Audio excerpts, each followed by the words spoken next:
And so I was also going to go over questioning so people can start really focusing on the question rather than the answers. When we expect answers all the time, we're going to go to the answers and gravitate towards the answers that we were always kind of brought up with, right? Like, so if you're like me, you're Arab and Muslim, you're always going to go to pro-Palestinian. And are you really going to give a chance to the other side? Not really, right?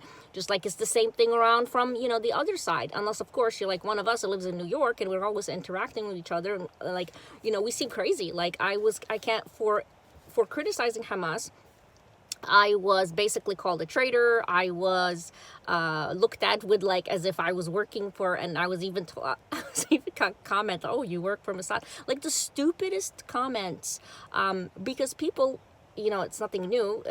Cognitive dissonance. People cannot, if you will. That this doesn't mean, if you will, capacity to thinking is low. This does not mean people are stupid. What this is pure disposition. It's the refusal to move because something is uncomfortable. And it's on both sides. And again, you see these books and it may seem random, like decoding logic, because I want to show you there are almost exact same fallacies that are used. And those fallacies are particularly interesting because they can be, if you will, quite easily programmed, okay?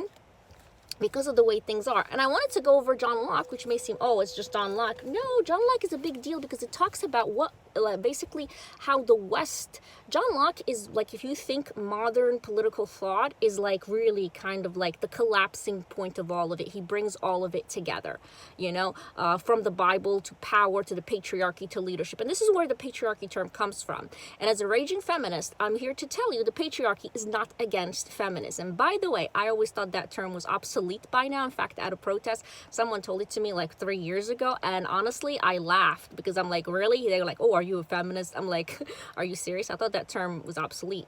Everyone in the U.S. is a feminist, by the way, and I will show you how.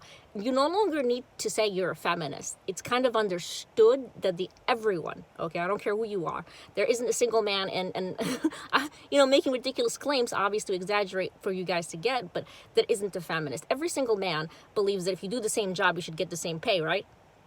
You're a feminist. Like, so it's just, and feminist, by the way, is a spectrum. It's not a point. So it does not mean you have to burn your bra. It does not mean that you hate men. None of that.